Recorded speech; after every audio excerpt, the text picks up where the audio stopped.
आरती ताली बजा के गाइए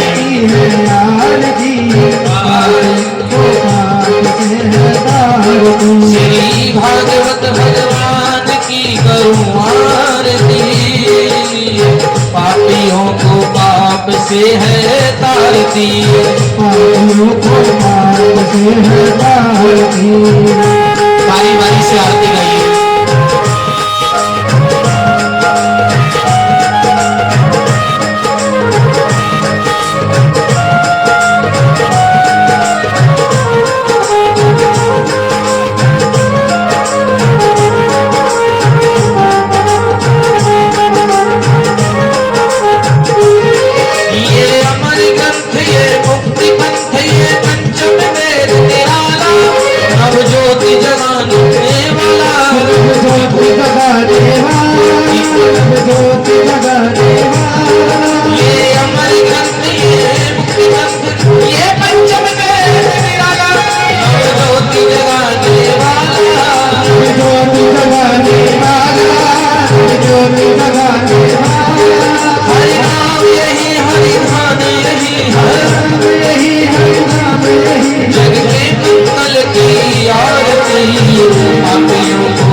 स्वस्ति श्री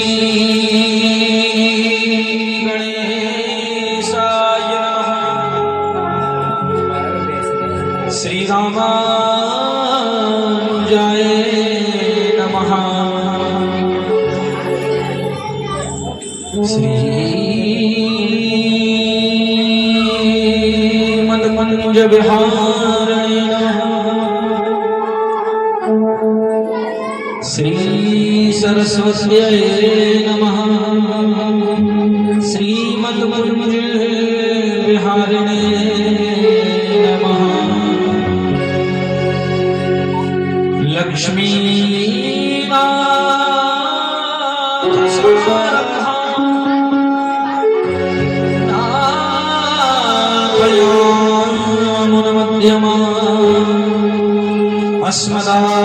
अस्मदाचार्यपर्यन्तां श्रीवन्दे गुरु परम्पराम् नारायणं नमस्कृत्य नरं चैव नरोत्तमं देवी सरस्वतीं व्यासो ततो जयमुदीरये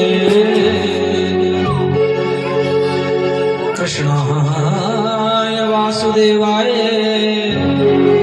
हरे परमात्मने प्रणतक्लेशनाशाय श्री गोविंदाय नमो नमः।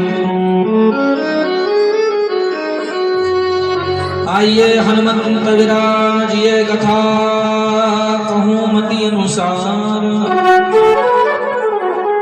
प्रेम सहित आसन धरो पधारो पवन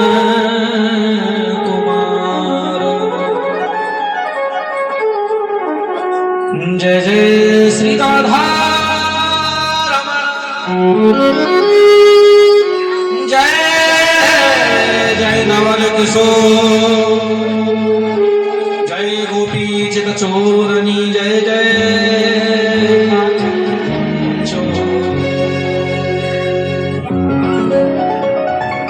राधे तू बड़ भागनी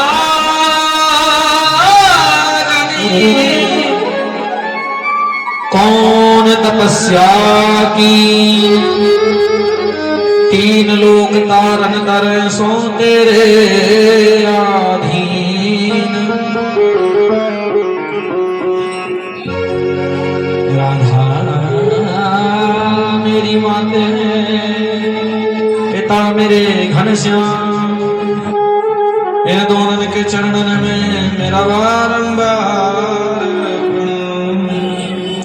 आए हो तो प्रेम से सब लो हरि का नाम सब भक्तन को इस दास की जय जय राधे श्याम। परम मंगलमय परात्पर अखिलेश्वर कारण करुणा वरुणालय भक्त वांछित कल्पतरु श्री बालकृष्ण लाल की वाङ्मय प्रतिमूर्ति श्रीमद् भागवत महापुराण इस पावन कथा के प्रथम दिवस में हम और आप प्रवेश कर रहे हैं। आइए भाव से अपनी इस पवित्र वाणी से ठाकुर जी का पवित्र नाम उच्चारण करते हैं और अपने जीवन को कृतार्थ करें। मेरा जीवन पार लगा दे वृंदावन के राजा ओ वृंदावन के राजा जीवन पार से ताली बजा के गाइए वृंदावन के राजा मेरा जीवन पार लगा दे वृंदावन के राजा वो वृंदावन के राजा जीवन पार लगा दे वृंदावन के राजा वृंदावन के राजा रहा तके तेरी हम बनवारी रहा तके तेरी हम बनवारी अब तो प्यारे आजा जीवन पार लगा दे वृंदावन के राजा वृंदावन के राजा। प्रेम से ताली बजाइए भाव से कहिए राधे राधे।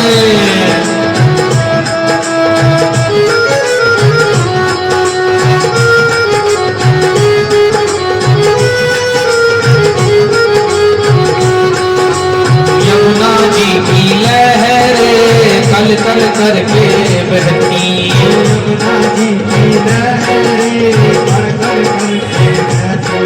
हर तेरी याद में सामने में सांझ सवेरे रोती तेरी याद में हर यमुना जी की लहरें कल कल करके बहती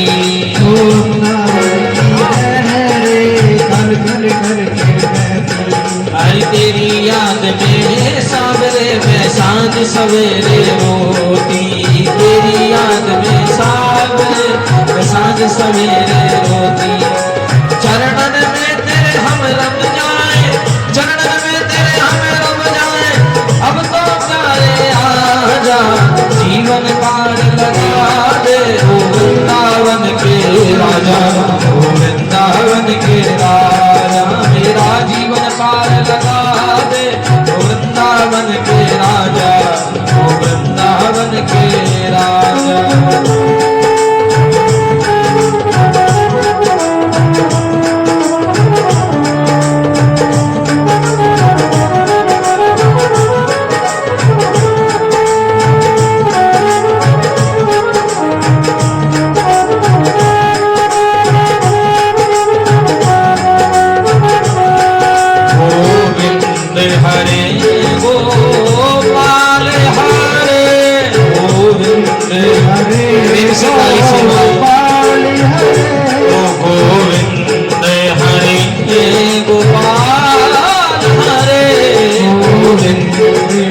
कब सुनने को मिलती है, ध्यान दो।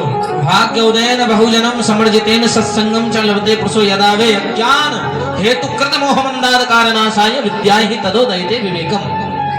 भागवत की कथा, जब अनन्य जन्मों के पुण्य एकत्रित हो जाते हैं, भाग्य उदयन बहुजन्म, जब अनन्य जन्मों के पुण्य एकत्रित हो जाते हैं तब श्रीमद् भागवत की कथा श्रवण पान का फल मिलता है और दिव्य महापुरुषों के दर्शन होते हैं। और ये भागवत की कथा करती क्या है, देखो आज हमारे एक नहीं, एक जन्म के पुण्य में इतनी ताकत नहीं है जो हमें भागवत श्रवण मिल जाए। ना जाने हमने कौन सा पुण्य किया है जो हमें भागवत मिल रही है सुनने को। एक जन्म के पुण्य में इतना प्रताप नहीं है जो भागवत मिल जाए। अरे भैया, यहाँ लिखा है भाग्य उदयन बहुजन्म, कई जन्मों के भाग्य आज हमारे उदय हो चुके हैं और कई जन्मों के भाग्य उदय हुए हैं, उसी का फल श्रीमद् भागवत की कथा है। अनन्य जन्मों के भाग्य जब उदय हो जाते हैं तब वही फल स्वरूप श्रीमद् भागवत का रूप धारण करके हमारे सम्मुख आ जाती है। ये भागवत यानी हमारे अनन्य जन्मों का अच्छा कर्म का फल है जो हम श्रवण कर रहे हैं।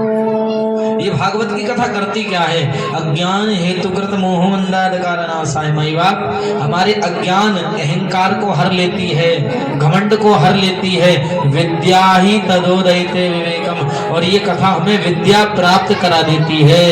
विद्या विनयम ददाती, बोलो राधे राधे। ये कथा हमें विद्या प्रदान कराती है और सारे अज्ञान को दूर कर देती है। अनन्य जन्मों के पुण्य एकत्रित हो जाते हैं। एक बात बताएं, स्वर्ग से भी दुर्लभ है भागवत। स्वर्ग आसान है मिलना, पर भागवत आसान नहीं है। नोटों की गड्डियों में सोने वाला व्यक्ति भी भागवत करा नहीं सकता। लाख खान 50,000 20,000 खर्च करके लाखों शादी में चला जाएगा, लाखों जमीन में चला जाएगा, लाखों मकान बनवाने में चला जाएगा, पर 10 20 50 60 हजार लाख 2 लाख खर्च करके भागवत की कथा नहीं होती व्यक्ति विशेष से।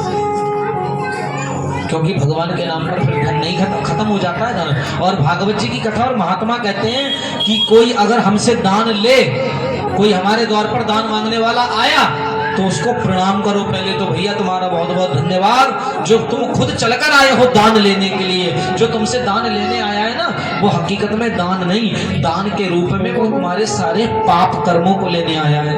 जो तुम दान करोगे उसके जरिए तुम्हारे सारे पाप कर्म चले जाएंगे।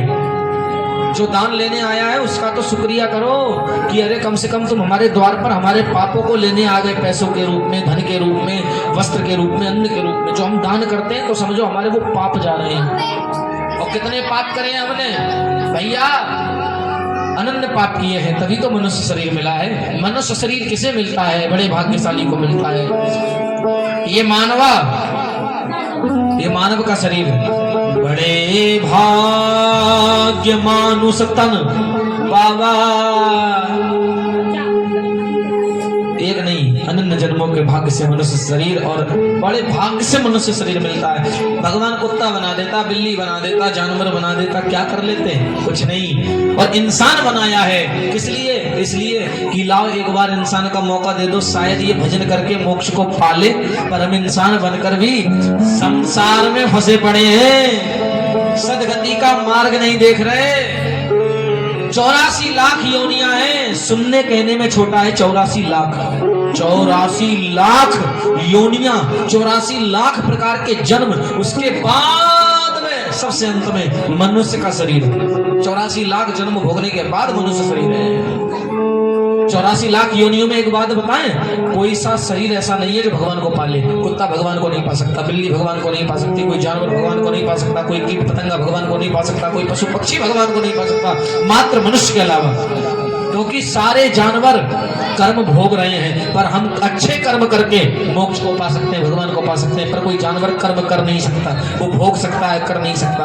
हम अपने पिछले कर्मों का हिसाब भी भोग रहे हैं और अच्छे कर्म कर भी सकते हैं, हम कर्म कर सकते हैं। पर कर्मण्येवाधिकारस्ते मा फलेषु कदाचन, जब तक कर्म नहीं होगा तब तक फल मिलने वाला नहीं है। इसलिए प्यारे, उठ जाग मुसाफिर भोर भाई, अब रैन कहाँ जो सोवत है, जो सोवत है सो खोवत है। जो जागत है सो पावत है।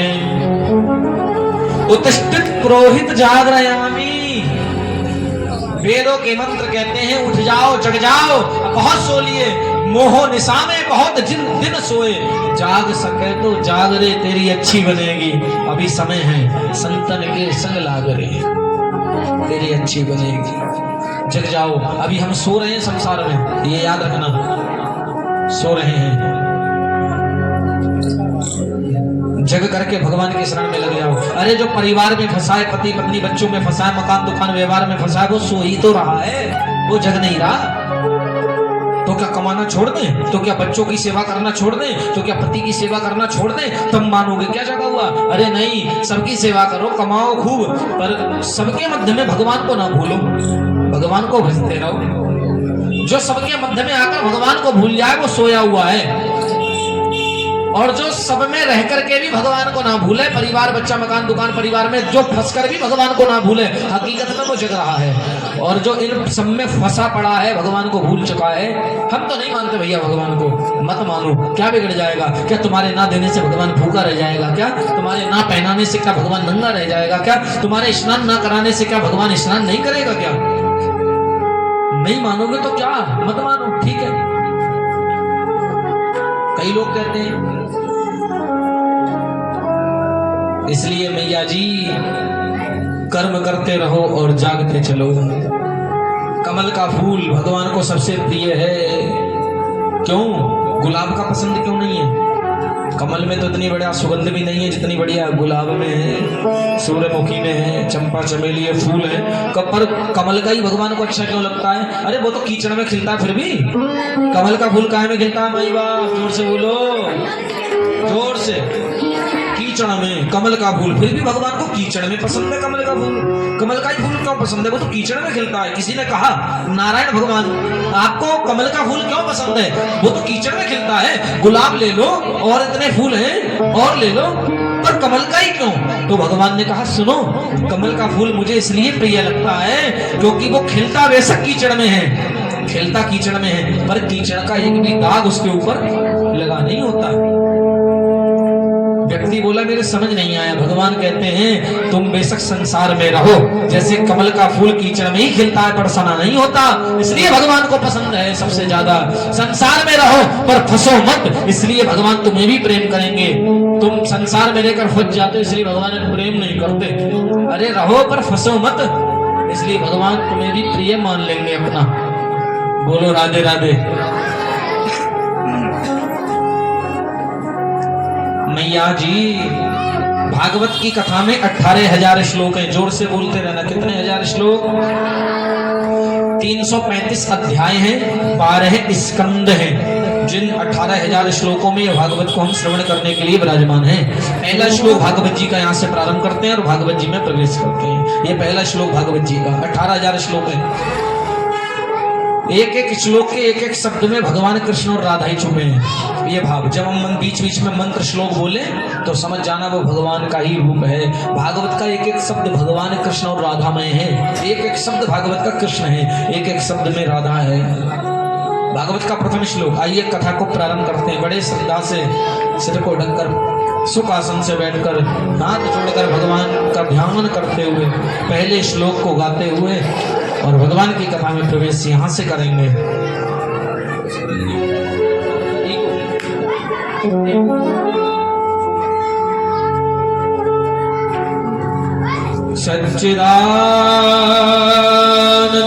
सच्चिदानंद रूपाय विश्वोत्पत्त्यादि हेतवे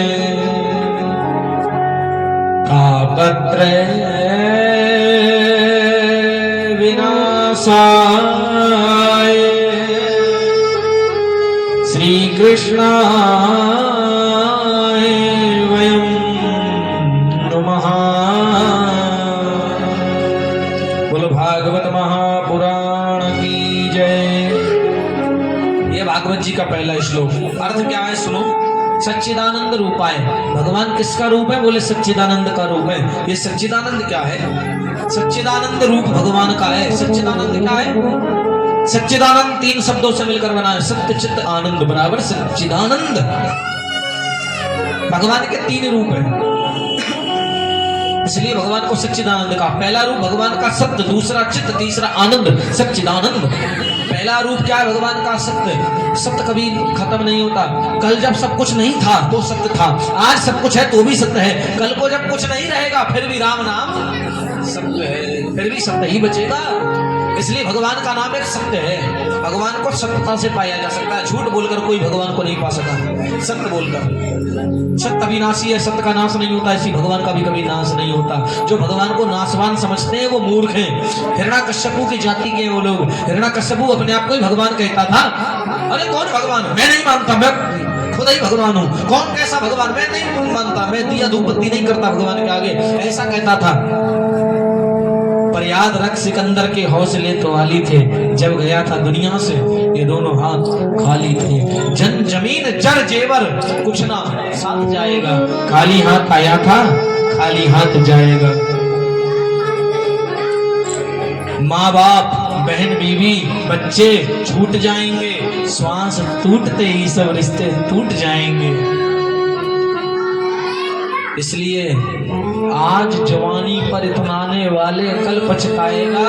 चढ़ता सूरज धीरे धीरे ढलता है, ढल जाएगा। हिरण्याकश्यप अपने आप को भगवान समझता, मरा कि नहीं मरा? मर गया। इसलिए जो कहते हैं हम भगवान को नहीं मानते, मत मानो। एक दिन आएगी मृत्यु, देरी पता पड़ जाएगा। इसलिए सावधान हो जाओ और कर्तव्यवान बन जाओ। अपने कर्तव्य को पहचानो और लग जाओ अभी से। इस संसार के बंधनों में मत लगो। अच्छा बोलो, हमारा बेटा हमसे बड़ा प्यार करता है, जब मरोगे तो बेटा बचा लेगा क्या? बेटा बचा लेगा क्या? जब मरोगे तो बेटा बचा लेगा नहीं। कितनी भी कोशिश करे वो नहीं बचा सकता।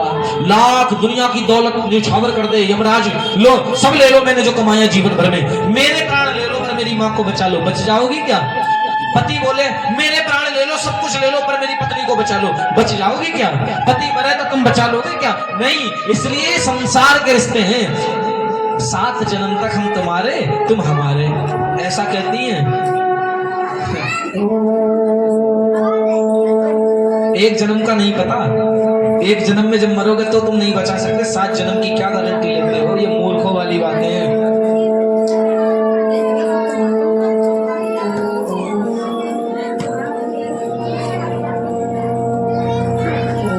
इसलिए भैया इसी जन्म में भगवान की ओर बढ़ जाओ। अगले जन्म का क्या पता क्या बनकर आए, नरक की यातनाएं भोगनी पड़े, समय है। भगवान का रूप है सच्चिदानंद। पहला रूप सत्य, दूसरा रूप चित्त। चित्त माने प्रकाश, चित्त माने प्रकाश। भगवान प्रकाशमय है। हमें कोई पुस्तक पढ़नी है तो प्रकाश की जरूरत पड़ती है, पर भगवान को कोई प्रकाश की जरूरत नहीं पड़ती, क्योंकि वो खुद प्रकाश स्वरूप है। उनका रूप खुद प्रकाशमय है। तीसरा रूप भगवान का क्या है? आनंद। और आनंद क्या है? जो आनंद सिंधु सुख राशि सी करते त्रैलोक सुखासी। क्या है आनंद? बोले भगवान आनंद है। जब ठाकुर जी को जन्म भयो वृंदावन में तो क्या कहा लोगों ने? नंद के आनंद भयो, जय कन्हैया लाल। नंद के लाला भयो, नंद के छोरा भयो, नंद के पूत भयो, नंद के कृष्ण भयो। किसी ने कहा क्या? नहीं, नंद के आनंद भयो। और जब राम अवतार हुआ फिर भी अवध में आनंद भयो, जय रघुबर राम की। आनंद भयो, लाला भयो, ये कौन है? ना कही आनंद भयो, क्योंकि भगवान आनंद का रूप है। भगवान हमें तुमने दुख क्यों दे दिया? भगवान के पास दुख ही नहीं। मेरे पास मानो ये 20 रुपए हैं, तुम मुझसे 100 रुपए मांगो, मेरे पे है ही नहीं, मेरे पे खुद 20 है, तुम्हें 20 ही तो दूंगा, 100 नहीं दे सकता ना। हम कहते हैं ना भगवान से हमें तुमने दुख क्यों दिया? भगवान के पास दुख नहीं है, सुख है, आनंद है, तो वो आनंद ही तो देंगे। दुख उनके पास है ही नहीं तो वो कैसे देंगे? जो मेरे पास नहीं है वो मैं तुम्हें कैसे दूं? जो है वही तो दूंगा। भगवान के पास दुख नहीं है तो वो दुख तुम्हें कैसे देंगे? उनके पास तो आनंद है, वो तो आनंद देंगे और सबको देते हैं। ये भागवत की कथा हो रही है, आनंद ही तो बांटा है भगवान ने सिर्फ बिहार में। अब वो हम ना लें तो वो हमारी कमी है ना। दुख ही नहीं भगवान के पास, कहां कहां से देंगे? भगवान बोले मैं नहीं देता दुख। तो कहां से आता है दुख? कोहू न काहू सुख दुख कर दाता, निज कृत कर्म भोग सब भ्राता। कोई किसी को सुख नहीं देता भैया। इसलिए कहां से आता है सुख और दुख? कर्मणा जायते जंतु कर्मणे विलीयते दुखम सुखम भयम क्षेमम कर्मणे भावी पद्धते। कहां से आता है दुख सुख? भैया रे कर्मन की गत न्यारी। ये कर्म है भैया तुम्हारे, जो तुम्हें दुख मिल रहा है आज। पिछले जन्म में जो तुमने किया वो इस जन्म में भोगना पड़ रहा है। इस जन्म में जो करोगे आगे भोगना पड़ेगा। आज कमाओ तनख्वाह कल मिलेगी, आज रिजल्ट, आज पढ़ाई करके आओ रिजल्ट कल आएगा। ऐसे ही कुछ आज करो, दवाई आज खाओ बुखार थोड़ी देर बाद उतरेगा। ऐसी आज गलत कर्म कर लो अगले जन्म में दुख मिलेगा, और आज अच्छे कर्म कर लो तो आने वाले कल को तुम्हारा दिन खुद अच्छा हो जाएगा। आज अच्छा करो कल खुद अच्छा हो जाएगा। जो कल के अच्छे करने में लगे रहते हैं वो आज का दिन क्यों बर्बाद करते हैं? आज अच्छा करो कल खुद अच्छा होगा।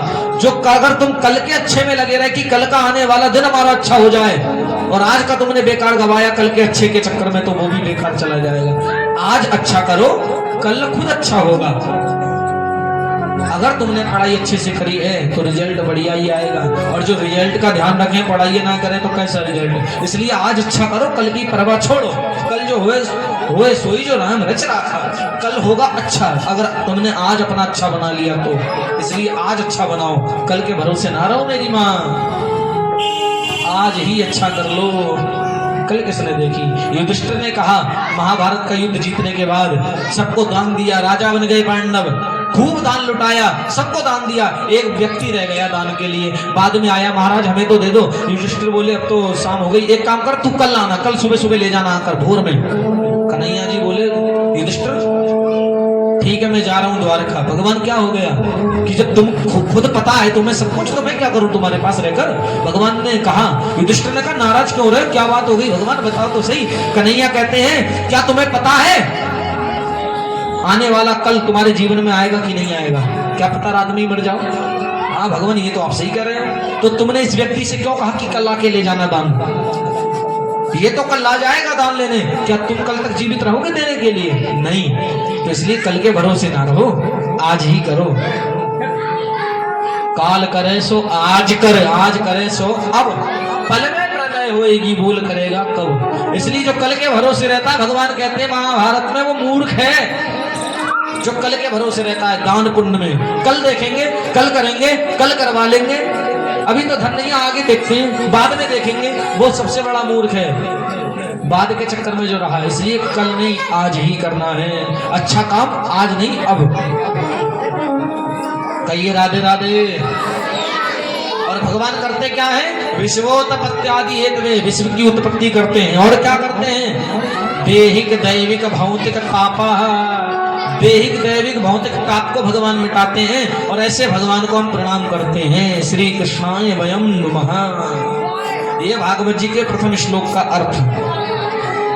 आइए श्री सूत जी महाराज, भागवत जी की रचना किसने करी? महर्षि वेद व्यास ने। कहिए किसने करी? वेद व्यास जी ने रचना करी। और श्री महर्षि वेद व्यास जी के एक शिष्य हैं जिनका नाम है सूत जी महाराज। क्या नाम है? जोर से, सूत जी महाराज।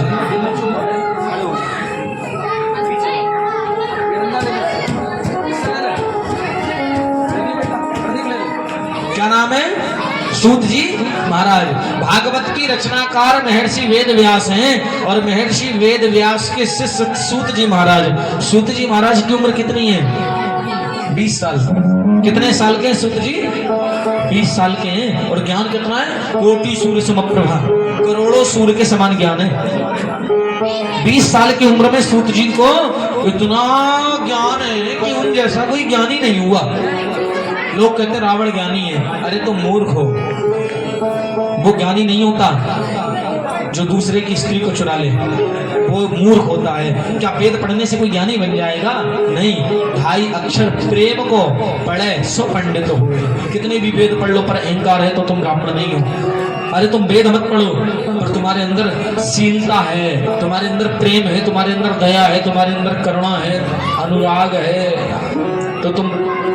भगवान की नजर में पढ़े लिखे हो, पढ़े लिखने के बाद भी तुम मूर्ख वाली काम करते तो मूर्ख हो। रावण को कहते हो जैसा कोई ज्ञानी नहीं हुआ, कौन कहता है? रावण सबसे बड़े मूर्ख है भैया। सूत जी महाराज 20 साल की उम्र और इतना ज्ञान, इतना तेज, बड़े ज्ञानी हैं सूत जी महाराज 20 साल की उम्र में। सूत जी महाराज एक दिन सोचे चलो आज तीर्थ पे चलते घूमने, तो सूत जी महाराज तीर्थ गए। कौन से तीर्थ? नेमी सारणे। कहाँ गए मेरी माँ सूत जी महाराज? नेमी सारणे, लखनऊ की तरफ है। नेमी सारणे गए सूत जी महाराज। जब वहां गए तो वहां पर क्या देखा? नेमी सारणे में 88,000 महात्मा बैठ करके भगवान के ध्यान में लगे हुए हैं। कब से लगे? सतयुग, त्रेता, द्वापर, कलयुग कई बार बदल चुके हैं, चारों युग कई बार आकर लौट गए, इतने वर्षों से लगे हुए हैं ये 88,000 महात्मा।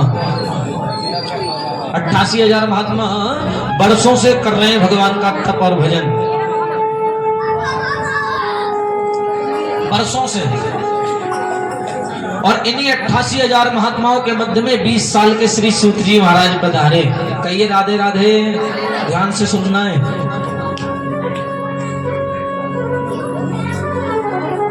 इसलिए मैया बिल्कुल ध्यान दो, कौन आया कौन गया, नजर हटी दुर्घटना घटी, थोड़ा सा भी ध्यान इधर उधर गया भागवत जी ले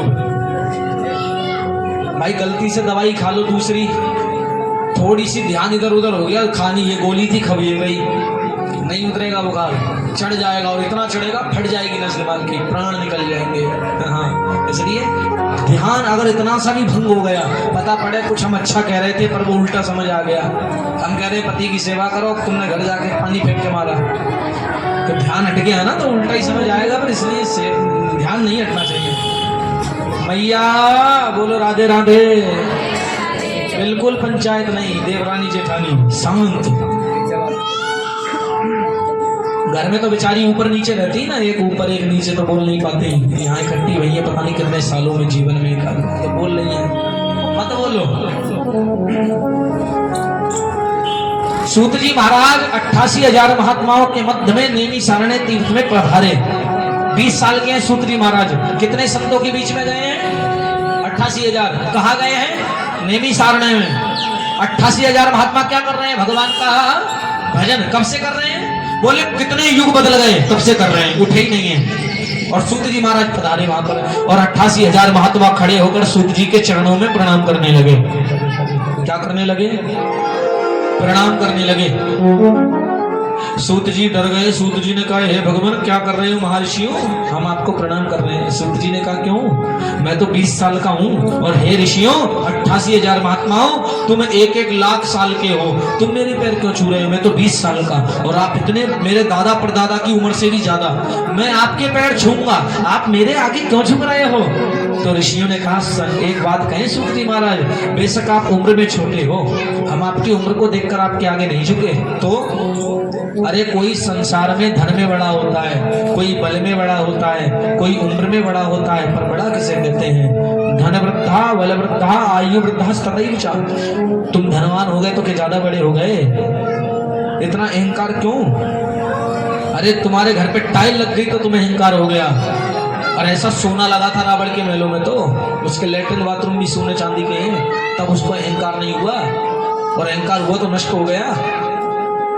और 2-4 मंजिल मकान हो गया बढ़िया, 1-आध 2-4 प्लॉट और हो गए, बढ़िया बहू आ गई, कार मिल गई दहेज में, ये अहंकार।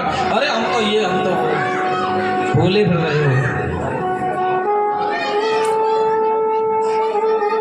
इसलिए याद रखना ये अहंकार मिट जाएगा। कुछ है ही नहीं तुम्हारा जिसके आगे तुम फूल। ये मकान हमारा है गुरुजी, हमसे लोग कहते हैं हमारा है, हमने कहा ये तुम्हारा नहीं है, तुम्हारे मरने के बाद खुद ही तुम्हारे बेटा का हो जाएगा, उसके मरने के बाद उसकी औलाद का हो जाएगा। ये टिकने वाली भूमि नहीं है। क्या तुम पहली बार आए हो इस धरती पर जन्म लेके? तुमसे पहले करोड़ों अरबों वर्ष कोई गिनती नहीं है कितने लोग आए और इसी जमीन पर रह करके चले भी गए। और तुम अब आकर जमीन के कब्जा करे, अरे ये तो हमारा है, थोड़ी रजिस्ट्री हो गई मकान की। तो तुमसे पहले कितने आए कि तुमने रजिस्ट्री करवाई, नहीं रह सके। जाएगा जब जहां से कुछ भी न साथ होगा। 2 गज कफन का टुकड़ा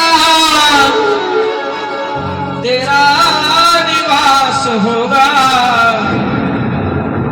जाएगा जब जहां से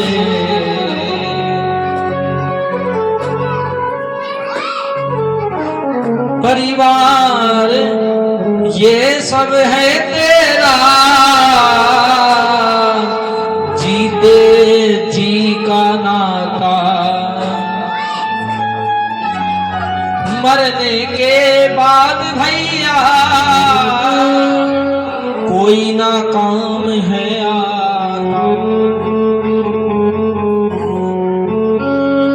बेटा वो आग देगा, बेटा वो आग देगा जो तेरा सबसे खास होगा।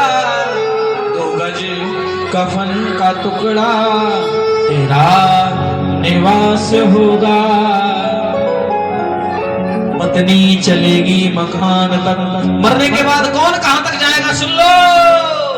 पत्नी चलेगी मकान तक, परिवार वाले चलेंगे शमशान तक। तो बेटा भी फर्ज निभाएगा बस अग्निदान तक। इससे तो आगे, इससे तो आगे भजन ही है साथी। भजन के बिना तू अकेला रहेगा। ये जीवन में 2 दिन का मेला रहेगा। कायम न जग का झमेला रहेगा। कौन कहां तक जाएगा देख लो। इसलिए कोई अंत तक नहीं जाएगा। अंत तक क्या जाएगा? अच्छे बुरे कर्मों की कुंजी सबके पास में। हम हैं खिलौना जिनकी चाबी प्रभु के हाथ में। क्या संग जाएगा? अच्छे और बुरे कर्म संग जाएंगे। ज्यादा अच्छे बुरे कर्म जाएंगे और जैसे कर्म है वैसी गति हो जाएगी। इसलिए क्या करें? डरो। क्या करने से? बुरे कर्म करने से, झूठ बोलने से। किसी को जान से मार दो, फांसी लगाकर चक्कू मार दो, गोली मार दो, उतना पाप तुम्हें झूठ बोलने पे भी लगेगा। तुमने किसी को गोली मार दी, चक्कू मार दिया, किसी को फांसी लगा दी, किसी को पटरी में धक्का दे दिया, किसी को कुएं में धक्का दे दिया और वो मर गया। तुमने किसी को मार दिया, किसी की हत्या कर दी। जितना पाप तुम्हें तब लगेगा उतना ही पाप तुम्हें किसी की चुगली करने में लगेगा। उतना ही पाप। अरे गुरुजी ये तो हमारा काम ही है दिन भर का। तो फिर अब नहीं करेंगे। अब तो कुछ बताओ। अब तो हो गया, अब तो हो गया। आगे क्या करें? आगे क्या करो सुनो।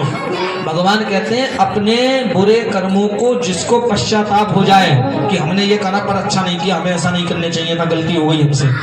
जो अपने कर्मों की मन ही मन माफी मांग ले, पश्चाताप हो जाए कि अब तो गलती हो गई, आगे नहीं करूंगा, मैं पता नहीं कैसे हो गया, गुस्से में हो गया, अब नहीं करूंगा, गुस्सा आ गया था। जो अपने मन मन में पश्चाताप कर ले अपने पापों का, उसका पाप मिट जाता है, आगे नहीं करना।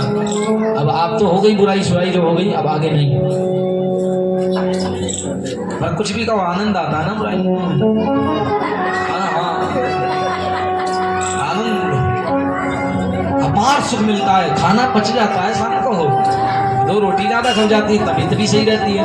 कब? जब हमारे चुगली लगाने से पड़ोस में कलेश हो जाए तब बढ़िया आनंद रहता है।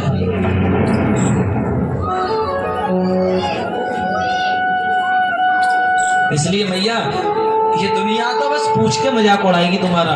तुम्हारे घर में रोटी नहीं है, चूल्हा नहीं जल रहा, कोई तुम्हारे यहाँ सिलेंडर भरवाने वाला आने वाला, तुम्हारे यहाँ कोई आटा देने वाला भी नहीं आएगा। अपने घर में बैठकर हंसेंगे। हम भी तो देखें आज इसके यहाँ रोटी कैसे बनती है, आटा ही नहीं है इसके यहाँ, तो इसकी औलाद भूखी मरेगी, सोएगी। हम भी तो देखें। वो अगले दिन पूछने भी आएगा तुमसे, क्या हो गया, रोटी नहीं बनी थी क्या कल? अरे भगवान हमसे बोल देती, हम दे देते। ऐसा रो रो के बता सके उसको। फिर भी ये दुनिया है दोगली, इसको कहते हैं दुनिया। सुर नर मुनि सब की यह रीति, स्वार्थ लाग करई सब प्रीति। अपने स्वार्थ के लिए आदमी प्रेम कर रहा है, तुमसे याद रखना, अपने स्वार्थ के लिए।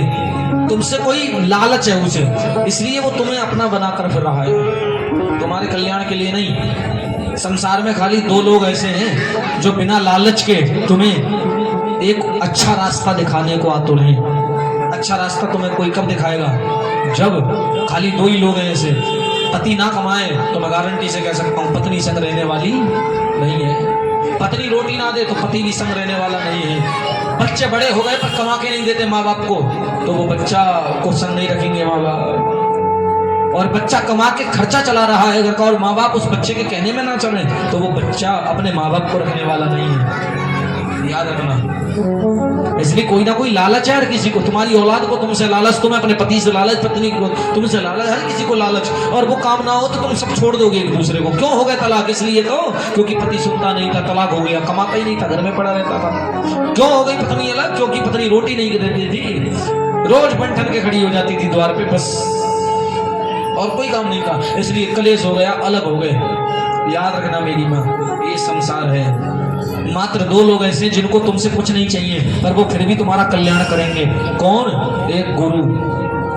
गुरुजी को क्या चाहिए तुमसे? कोई लालच है? तुमसे मकान मांगते हैं गुरुजी, पंडित जी क्या ले लिया तुमसे? कुछ नहीं, पर फिर भी वो कहते हैं ये काम करो तुम्हारा बच्चा सुधर जाएगा, ये कर लो तुम्हारी बेटी की शादी हो जाएगी। कॉलोनी के सारे लोग सोचते हैं इसकी बेटी के हाथ पीले ही ना हो, और हाथ पीले करने वाले आए तो हम उनको भड़का के भगा दें। अरे ये लड़की तो भाग चुकी है 3 बार। ऐसे कॉलोनी वाले पता पड़ जाए। पर एक गुरु ब्राह्मण पंडित जी ऐसे होते हैं जो बेचारे सोचते हैं कि कैसे भी उपाय करके हो जाए। क्या उसकी लड़की है पंडित जी की? वो नहीं, तुम्हारी लड़की। कौन लगते तुम पंडित जी के? कोई नहीं, फिर भी बेचारा तुम्हारा उद्धार कर रहा है ब्राह्मण। ब्राह्मण को तुमसे कोई लालच नहीं है। और दूसरा कौन है जिसे तुमसे लालच नहीं है? वो भगवान है। क्या लालच है भगवान से? भगवान को तुमसे कोई लालच नहीं है, फिर भी तो भगवान ने तुम्हें 2 आंखें दी। तुमने क्या दिया उसके बदले? अगर भगवान को लालच होता तुमसे तो 1 आंख देता भगवान। तुमने पूर्व जन्म में बहुत बेकार काम किए थे, फिर भी भगवान ने 2 आंखें बराबर दी, क्योंकि उन्हें तुमसे लालच नहीं है। तुम नहीं मानते भगवान को, फिर भी तुम्हारी रोटी चल रही है। तुम नहीं मानते भगवान को, तुम रोज गाली देते हो भगवान को, फिर भी भगवान तुम्हारे बच्चों को सलामत रखा है, क्योंकि उन्हें तुमसे लालच नहीं है। और एक गुरु ब्राह्मण को कोई तुमसे लालच नहीं है। ये 2 लोग ऐसे हैं संसार में। मैं तुम्हें समझा रहा हूँ। कौन लगते हो तुम मेरे? कौन लगता हूँ मैं तुम्हारा? नहीं, कुछ नहीं, पहली बार मिलना हुआ, फिर भी मैं तुम्हें समझा रहा हूँ। ये संसार है भैया, धोखा मिलेगा, यहाँ सब मिलने वाला नहीं है। इसलिए मैं तुम्हारा कोई नहीं हूँ, तुम मेरे कोई नहीं हो, फिर भी समझा रहा हूँ, क्योंकि जिस मंच पर मैं विराजमान हूँ उस मंच का अधिकार है ये। ब्राह्मण कभी तुमसे लालच नहीं करता। कोई गुरु संत कहिए राधे राधे। और फिर भी समझ ना आए, इतना समझाने के बाद भी अगर समझ ना आए जिसके, बुरा मत मानना माई बाप, वो इंसान के रूप में इंसान नहीं है। वो इंसान के रूप में कोई भगवान जाने पर कौन है, या तुम खुद जान लो। समझाने के बाद भी ना समझे। घोड़े को जहां हाँको उस गली में मुड़ जाएगा वो। 4 गली निकल रही है और घोड़े पे बैठने वाला घोड़े को इस तरफ ले जाना चाहता है तो इधर ही मोड़ लेता है। घोड़ा इतना समझदार है, लगाम खींचते ही समझ जाएगा कि मालिक इधर मुड़ना चाह रहा है। पर इंसान के समझ आते आने वाली गधा खाना खाने के बाद कभी तंबाकू नहीं खाता, पर आदमी खाना खाने के बाद तंबाकू खाएगा, यानी ये गधे से भी बेकार है। इसके समझ आने वाली। मैं हंसा नहीं रहा, तुम्हें हंसाने नहीं यार, समझाने आया हूं मैं तुम्हें। बोलो। एक कुत्ता भी जहां बैठता है पूंछ से साफ करके सब जगह शुद्ध करके बैठता है, बिल्कुल पवित्र। और एक ये है, काम पे से आया, बिस्तर पे चटनी थी, बैठ गया, पता ही नहीं पड़ा। अरे क्या रखा? चटनी थी, कलेश हो गया उसी के पीछे। होता होगा तुम्हारे घर में भी, सब्जी की थाली थी, बैठ गए उस पर, नहीं पता पड़ा। इतने नालायक। इसलिए भैया भगवान ने मस्तिष्क दिया है, बड़ा सुंदर दिमाग दिया है, थोड़े दिमाग से चलना है। कहो राधे राधे। श्री सूत जी महाराज को प्रणाम किया संतों ने। आप बेशक 20 साल के हो, पर आपको नहीं, हम आपके ज्ञान को प्रणाम कर रहे हैं। 1 लाख साल वाले महात्मा, 88,000 संत, शौनक आदि ऋषि सूत जी को प्रणाम कर रहे हैं। 20 साल के बालक को प्रणाम कर रहे हैं। लाख साल वाले संत 20 साल के बालक को प्रणाम कर रहे हैं। आपको प्रणाम है मेरा। आपके अंदर करोड़ों सूर्य के समान ज्ञान है। हमें भी ऐसी कोई बात बता दो ना जिससे हमें भगवान की प्राप्ति हो जाए, इस कलयुग में ना फंसना पड़े, उद्धार हो जाए। कोई ऐसा साधन बता दो जो थोड़े से करने पर जीवन के सारे पाप मिटकर जीवात्मा परमात्मा में मिल जाए। कोई तो उपाय बता दो जो उद्धार कल्याण हो जाए, जो भगवान की प्राप्ति हो जाए। कोई ऐसा मार्ग बता दो। 88,000 महात्माओं ने पूछा 20 साल के सूत जी महाराज से। तब सूत जी ने कहा, सुनो ऋषियों, अब मैं तुम्हें बताना चाहता हूं, अगर भगवान को प्राप्त करना चाहते हो तो एक ही मार्ग है। 88,000 महात्माओं ने सूत जी से क्या पूछा? भगवान कैसे मिलेंगे? क्या पूछा? भगवान कैसे मिलेंगे, उनको प्राप्त करने के लिए क्या करना पड़ेगा? तब सूत जी बड़े प्रसन्न रहे। और तुम मंदिरों में जाकर क्या पूछते हो पंडितों से? क्या पूछते हैं भैया? गुरुजी 3 साल हो गए बहू को, अभी तो कुछ है ना, 1 बार 2 महीने का था, अभी तो पता नहीं डॉक्टर क्या बोले, समझ नहीं आती। कोई देख लो कुछ होगा कि नहीं होगा, हम ऐसे मर जाएंगे क्या बिना सकल देखे?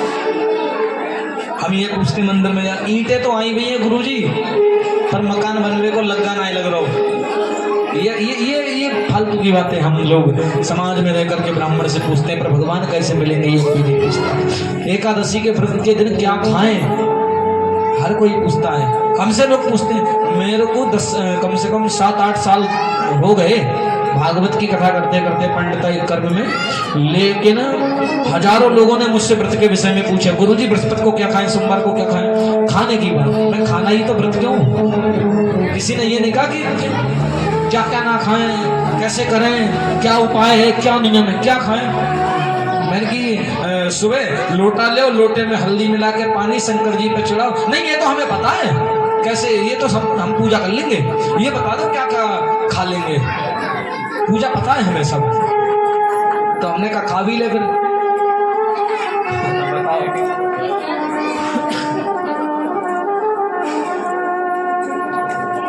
हमसे गुरुजी आलू छौके या आलू खा लो व्रत के। हमने कहा इसमें तो हरी मिर्च नहीं, हरी तो खा लेते हैं, लाल नहीं खाते। इन मूर्खों से ये पूछो लाल बनती कैसे?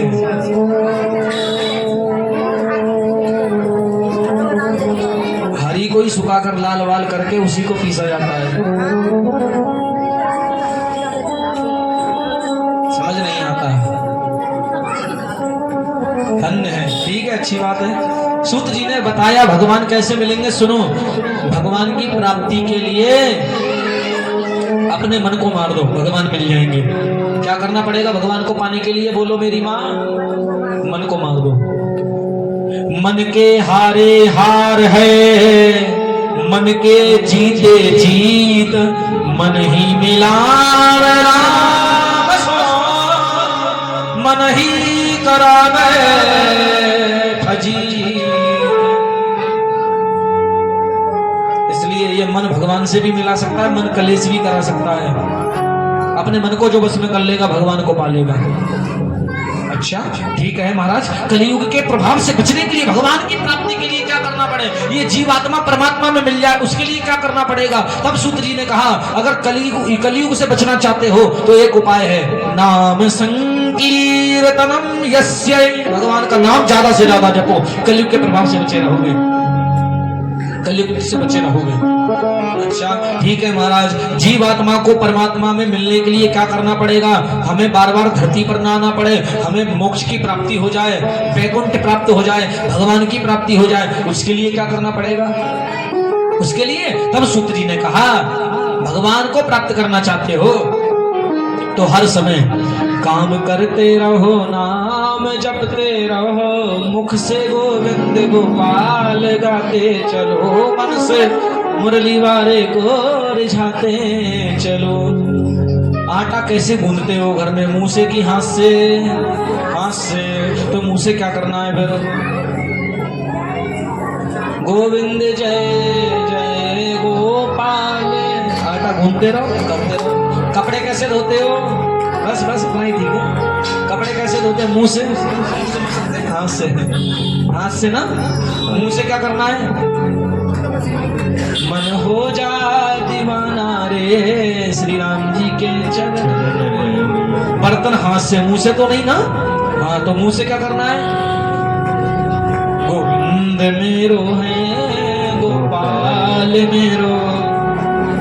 पूछा हाथ से, बच्चों को तैयार हाथ से, बेड की चादर हाथ से, बाल कंघे से हाथ से, बोले सब काम हाथ से। तो फिर मुंह से क्या करना है? मुंह से भगवान का भजन करना है। भजले प्राणी रे अज्ञानी, 2 दिन की जिंदगानी में था कहाँ भटक रहा है। इसलिए कर लो भगवान का भजन, बच जाओगे प्रभाव से कलयुग के। कलयुग के प्रभाव से बचने का एक यही मार्ग है। क्या मार्ग है? कलयुग से बचने का क्या मार्ग है? कलयुग से बचने का भगवान का नाम जपते रहो, यही एक उपाय है। और नटवर नागर नंदा भयो रे मन गोविंदा। नटवर नागर नंदा भयो रे मन गोविंदा। गोविंदा भज गोपाला, गोविंदा भज नटवरे नागर नंदा भजो रे मन गोविंदा।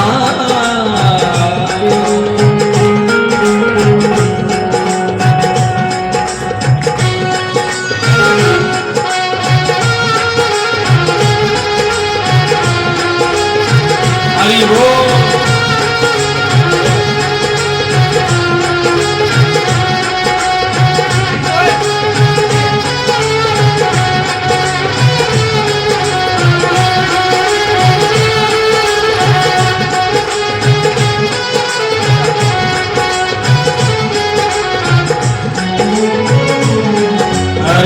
तू ही नटवर तू ही नागर, तू ही नटवर तू ही नागर। तू ही नटवर तू ही नागर, तू ही नटवर तू ही नागर। अरे तू ही नटवर तू ही नागर, तू ही बाल मुकंदा भजो रे मन गोविंदा। नटवर नागर नंदा भजो रे